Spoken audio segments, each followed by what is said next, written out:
Hi, my name is Curly Martin and I'm here today to talk to you about life coaching, about what life coaching is and the use of the ICANDO model, which is the model that I use when I do my life coaching. First of all, what is life coaching? Well, as far as I'm concerned, life coaching is the art of achievement. Your client achieves their dreams or their goals or their aims in their life and in various aspects of their life. So it's just about achieving and using the clever skills of the coach in an artistic way to enable them to achieve their goals. Now, the model that I use is called the ICANDO model, and I'm going to talk you through the ICANDO model as well as give you an example as I go along. So first of all, what does the ICANDO model stand for? Well, the I in the ICANDO model stands for investigate. And I like to put it as a double I, really. Investigate what is important. So there's the second I for your client. So investigate that with the client. And then the next one is to find out what they are currently doing, either about their dreams and goals or about what's important to them, or generally about their situation. So you have all the background details that you need in order for you to have a platform to take off from. And then the A is the aims that your client have in the various aspects of their life. So it could be within their health, it could be wealth, it could be relationships, career, fun and playtime, etc. So it's in different aspects in a person's life. So it's about the aims within those areas. And then the N is the number of ways of achieving those goals. Now, the reason that I have the number of ways or different ways or alternative ways of achieving the goals that your client have, it's particularly important if the goal or the aim is really important for them and it is strategically important for them in very many aspects of their life, for them to have at least 2, preferably 3 or more different ways of achieving that goal or that aim. And the reason for that is if one way is not successful, then your client at least knows that there are several other ways of getting to that goal, so they don't lose heart and they don't get disillusioned and give up on the goals in the first place. It's about saying, hey, you can achieve a goal and the way you achieve it can be this way, or you could take these steps, or you could join together with somebody else. It's about looking at the different ways that your client could achieve the goals and aims that they have. And then the next thing, the D in the ICANDO stands for the date by which they want to achieve the goal, and maybe dates in between by which they would do the small steps towards the goal, because usually goals take steps towards them, and if you take small steps on a consistent basis, you will end up where you want to get to. So that's the date. And the last one, the O for the ICANDO, is for outcome indicator. What do I mean by that? What I mean by that is, how will your client know when they have achieved the goal that they've set themselves? Not how do we know, but how is your client going to measure their success? Now, we could, let me just give you an example of what I mean here. We could just say that somebody wants to lose weight, so they're 10 stone now, they want to be 9 stone. When they get to 9 stone, they've hit their goal. And we as coaches could fall into that trap. They could present to us that they want to lose some weight, so we do the measurement in our model of the world on weights, as opposed, or kilos, or whatever their physical measurement of their weight is, when in fact all your client really wants to do is to be able to get into their tuxedo or that lovely little black dress. And it doesn't matter what the weight is around that, that's not important to them. It's important that they achieve their outcome indicator, which is wearing that specific piece of clothing. And the reason I've just sort of brought that up now is that a lot of clients fall into the trap of saying, I know what it is that my client wants to achieve, I know how they're going to achieve it, and I know how they're going to measure it. And really outstanding coaches are the ones that put all of their self-chatter aside and spend the time with the client on the client's goals and aims and on listening to those and using good questioning. And I'm going to come to that in a minute, because before you do that, you have to build a bridge of rapport. And rapport is, for me, is a bridge. It's nothing other than a bridge. We are very good at creating rapport with our friends or with new people that we want to get to know. And that's exactly the same as building a rapport with a client. You cannot achieve anything, or very little, with a client if you haven't built a bridge of rapport. And over that bridge of rapport are the links of trust. Your client has to trust you. No matter what it is you're working with them on, they need to trust you, and you can only build trust through building good bridges of rapport. So trust and rapport are crucial factors in all relationships, to be fair, and it's particularly important with the client-coach relationship. So please make sure that you spend the time with your clients building rapport. Now, there's several different ways of building rapport. One of them is just making sure that you're doing the same sort of thing as your client. So you're doing similar things to your client. You're speaking at the same speed as your client speaks. You're breathing the same sort of pattern. You keep good eye contact. You mirror and you match your client, providing you're not mimicking. And mimicking is what will upset everybody, and friends as well as clients. If you're being yourself and you're being natural and you're interested, you will naturally build the bridge of rapport. So just go ahead and be your natural you. If you've got lots of friends and lots of contacts and good networks, it's because you are charming, I hope, and it's also because you have built the bridges of rapport. And over those bridges of rapport is trust. So client, coach, trust. Now, how does that happen? Well, first of all, you really got to build up your listening skills. Now, everybody thinks they're a good listener. Everybody, including myself. And actually, for the most part, we're not really that good at listening.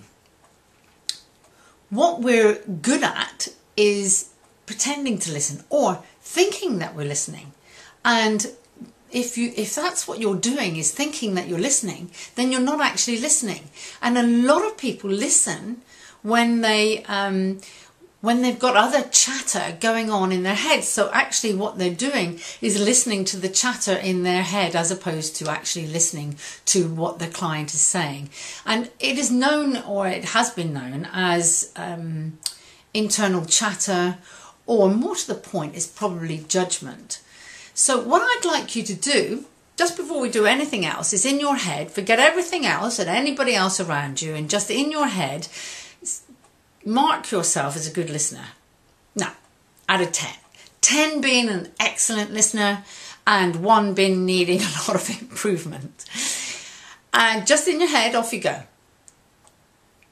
Now, if you have made yourself a number 7, you're sitting on the fence. So either you're better than that or you're worse than that. So really think about it and give yourself a proper score out of 10, which is a meaningful score as opposed to a sitting on the fence, I'm okay at 7 kind of score. Right. Now, what I'd like to do is I'd like to ask you a question.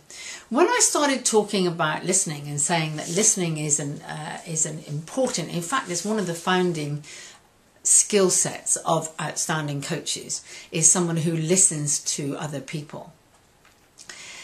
And when I started talking about listening, what I'd like you to ask yourself is, what was going on in my head at the time? When Curly started talking about listening, did I have a little bit of information going through my mind which said, oh yeah, that old cherry, we've been told about listening, they always tell us about listening, every training's about listening, I'm very good at listening, I wouldn't be in my job if I wasn't a good listener, I'm not going to bother to listen to what Curly's got to say because I know all there is to know about listening. How do I know these little things go on in your head?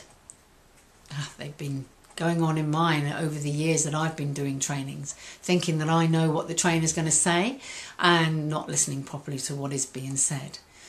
And the critical factor here is when you're in a one-to-one client-coach relationship, you really do need to hone your listening skills and listen to what the client has to say. Let's do a little quiz here.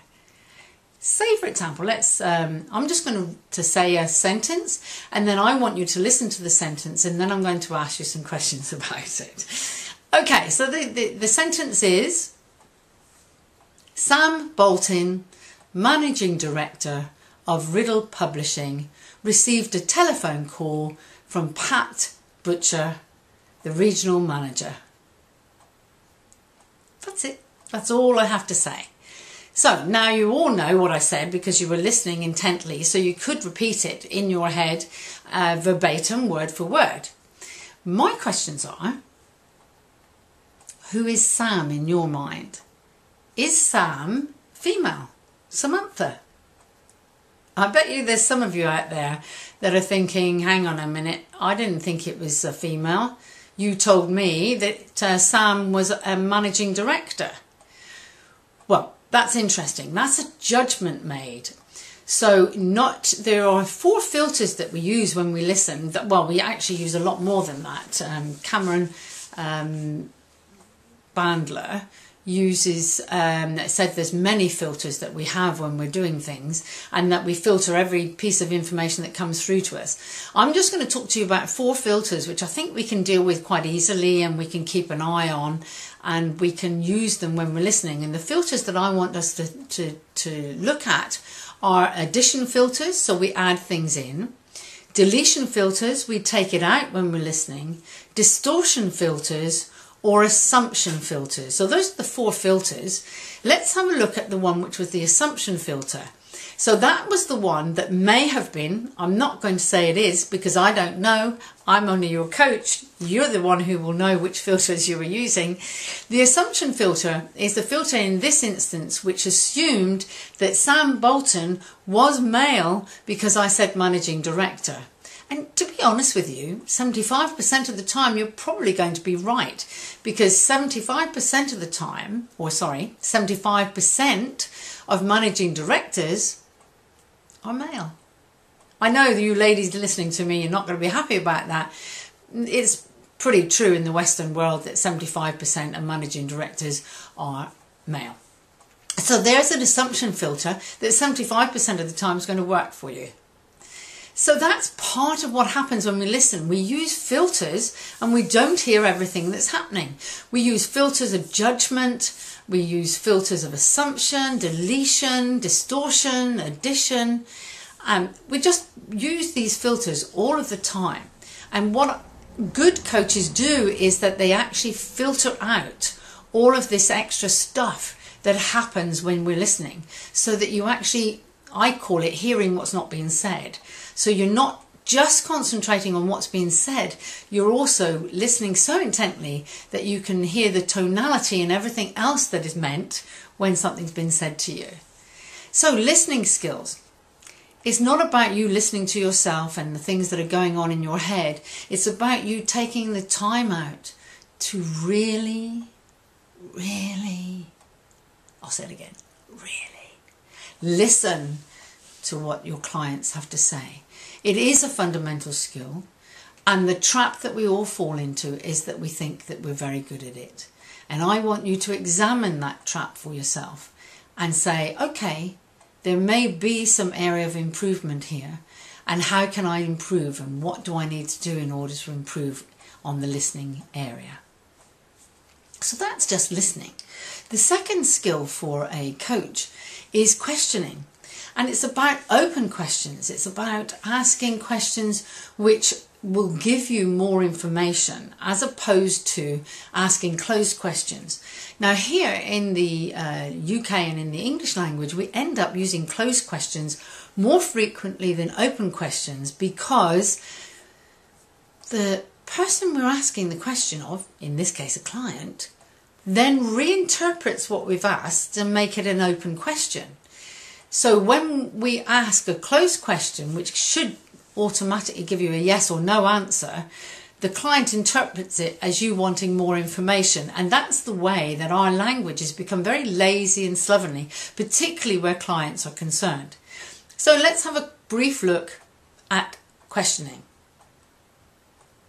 Before we do that, what's going on in your inner voice? Have any of you been saying, "Oh no, not questioning. I know all there is to know about questioning. I don't need to know any more about questioning"? And those of you out there that are listening that have been financial advisors, for example, would probably be used to questioning to dash for the cash rather than asking nice open questions from the client. So let's look at a client. Say you've got a client in front of you and the client says to you, "Well, actually one of my main aims is to have a career break," and lots of people are doing that. The new way that people are working and having career breaks or having multiple careers. Life is changing. Now there's no longer one career or maybe just two careers for people. They have multiple careers, and they have and plan for career breaks where they take 2 years, 3 years, 5 years away from their careers. In Australia, they're quite used to that anyway. They've actually got systems within their larger corporations where people can take career breaks for a year, 2 years. In fact, they're encouraged to do so, to travel around the world, broaden their experience. And when they come back, they've got the job still there. I mean, how wonderful is that? How come we haven't cottoned on to that as a great way to have good, well-rounded employees who are growing and developing and coming back after doing some travel and opening their mind and their ideas to new cultures? Anyway, that's another story. So let's go back then to what I was asking you, and that is, when I mentioned questioning, did you have some judgments going on in your head again, which prevented you from listening to what I had to say? I know all there is to know about questioning, or I've had lots of training on questioning, I'm good at questioning, etc., etc. So what I'd like you to think about is that questions with clients, when you're working on a coach-client basis, need to be open to start with. So you should be using words like what, where, which, how, whom, and who. Those are the sort of words that you start your question with. If you start your questions with those words, they are going to end up being open questions. So that's one of the great ways of starting questions, is by choosing one of those words. And I love what. What else would you like to achieve? And how are you going to do that? Those are two real fundamental questions that coaches use to get started with. You'll notice that there was no why in my list. And I take why out of questioning straight away, because why is an aggressive question. And for most people, when they were younger and they were asked the why question, the reason they were asked that question is because they were in trouble. I know when I used to be in trouble, for me, if the why question was used, I was in trouble and I'd just get a little clip round the ear and that would be it. But I don't know, when I'm dealing with a client, that when they were younger, if they got into trouble and the why question was used against them, that they weren't then punished in a much stricter manner and maybe even shut in the understairs cupboard in the dark for an hour. I don't know that. So there is no reason in the world that I would want to evoke any of those feelings in a client, particularly if I don't know that that might be happening. So I recommend, and I tell all of my coaches, never, ever use the why when you're coaching. Never, ever use the why when you're coaching.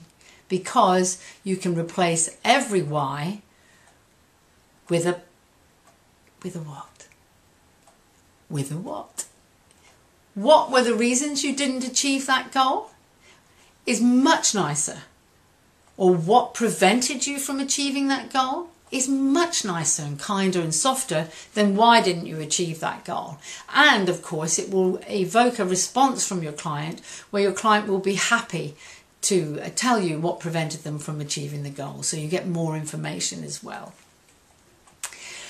Okay, there's another thing. So let's say we've asked the client what they want to achieve, and they say, okay, what I'd really like to do is to have a break for 3 years in 5 years' time, and I want to write a book and I want to go and live in the Caribbean. Okay, hands up, who else wants to do that? Righty-ho, so that's your client's goal. So what you need to do is to ask them questions on what they currently, so you've investigated what's important for them, you ask them what their current situation is, so what have they done so far to achieve that goal? What are their plans already for achieving that goal? They may or may not have approached a publishing house, they may or may not have looked up the rental properties in the Caribbean, have chosen the island that they want to go to. We don't know that, so we can't assume that, so we need to ask the questions to start off with. And then we already know the goal, so we know the aim, and then what we need to do is to find out different ways of that they're going to achieve it, what they need to put into place in order to do that, and how they're going to put that in place. Are there people they need to speak to? Are there books they need to read or research that they need to do?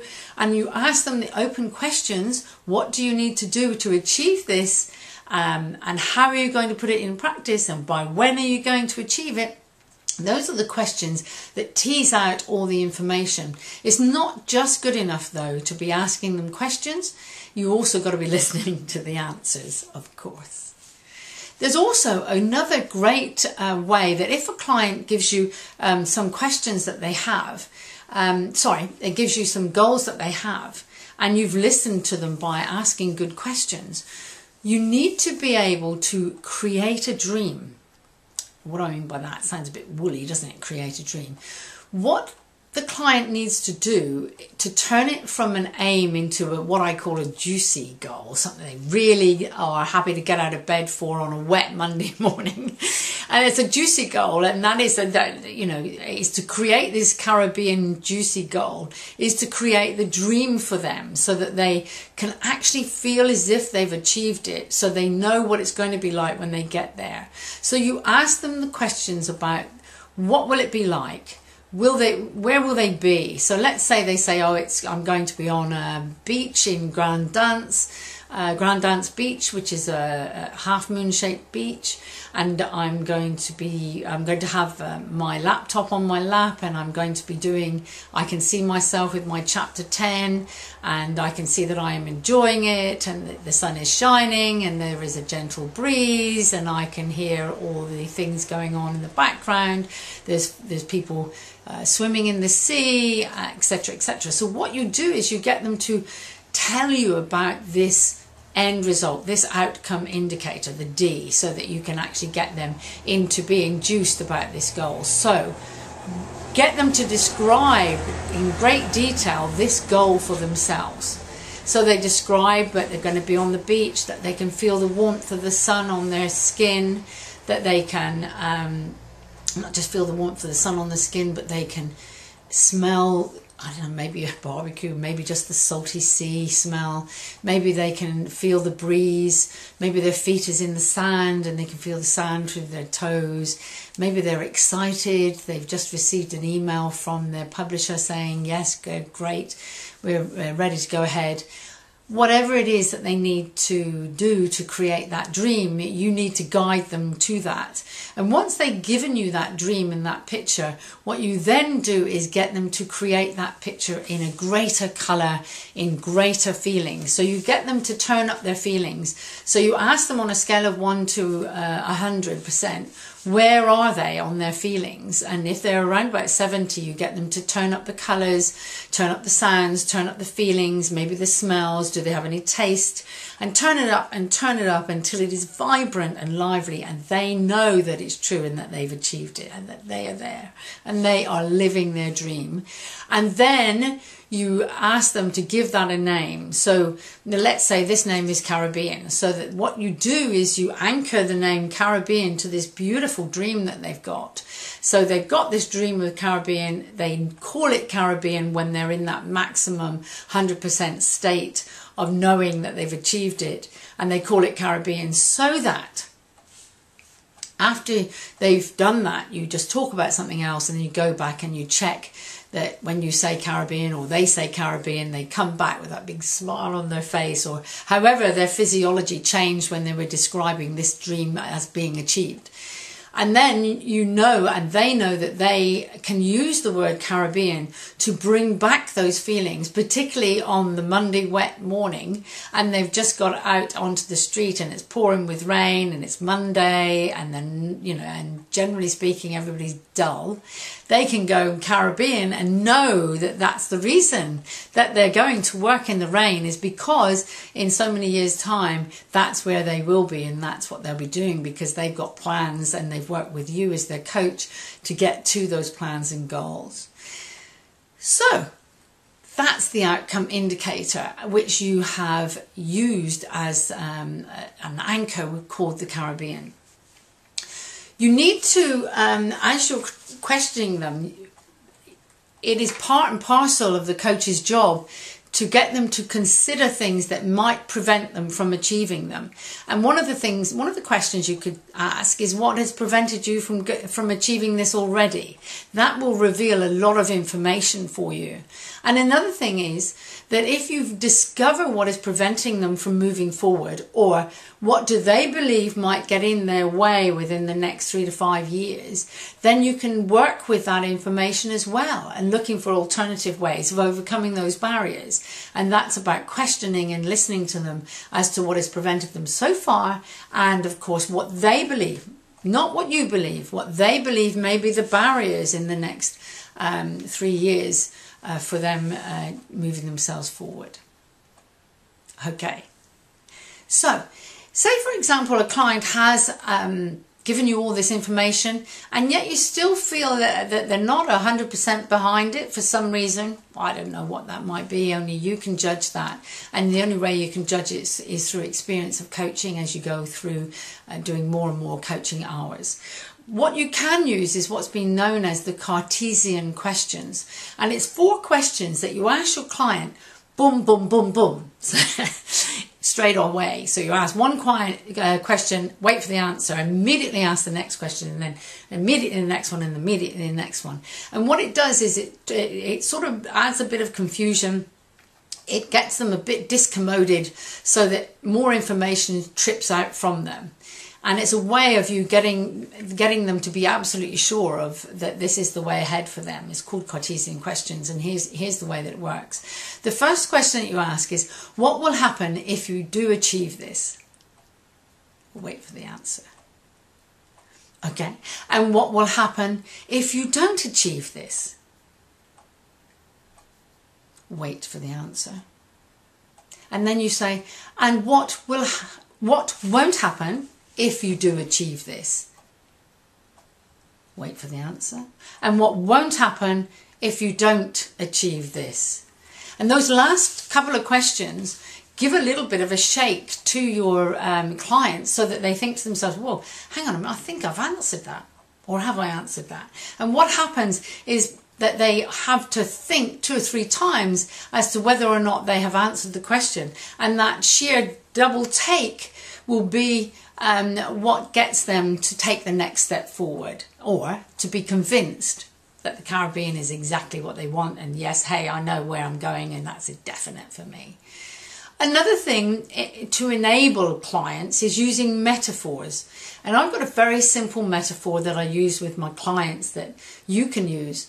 And it's very simple, really. What you do is, coaches are really keen to give information, particularly new coaches. Well, I know the answer. If you want to lose weight, you should go to the gym and eat less. Okay, that's what you believe, and that's your model of the world. And what you need to do is to work in your client's model of the world. And the only way to do that is ask questions and listen. Now, say you do have an excellent way that you have a proven, and you know that it works, way that you would like to share with your client. And yes, you can do that. And I have a particular way of doing it to enable the client to say no to me if they're not interested, and not say yes just because it's something that I, as their coach, have suggested. And I use a metaphor. So what I say to my client is, I know somebody who is in a similar situation to you. And of course this must be true. You must be congruent with this. And they had a successful outcome. Would you be interested in hearing how they did that? You see, the thing is, by asking that question, I'm not assuming that they'd be interested in hearing about it, which is the fault that many people do, is I'm asking them if they'd be interested. If they say no, then I say, okay, well, tell me, let's get to work. What are you going to do? Usually they say, yes, I'd be interested, because someone's been successful at achieving what they want to achieve. And then what I do is I tell them what happened or what that person did. And here's another place where coaches fall down, is they then automatically assume that by telling them about somebody else who's been successful, that this particular client is going to do it in exactly the same way. That's not the way to work it. Once you've told them about the other person, the next thing you should ask is, what would you like to do about your situation or your circumstance? Because I've had clients who go, whoa, I'd hate to do that, couldn't do that. I'll tell you what I could do though. So what happens is, by using the metaphor, I've put them into a different position. So there's three of us now in the relationship. There's the client, there's me and me as the coach, and then there's this other person, this metaphorical person in a meta position, not me, not the client, that we can discuss, where the client can say yes or no, want to do it, don't want to do it, without feeling that they've offended me or feeling that they have to do it because I've suggested it. So that's using a metaphor.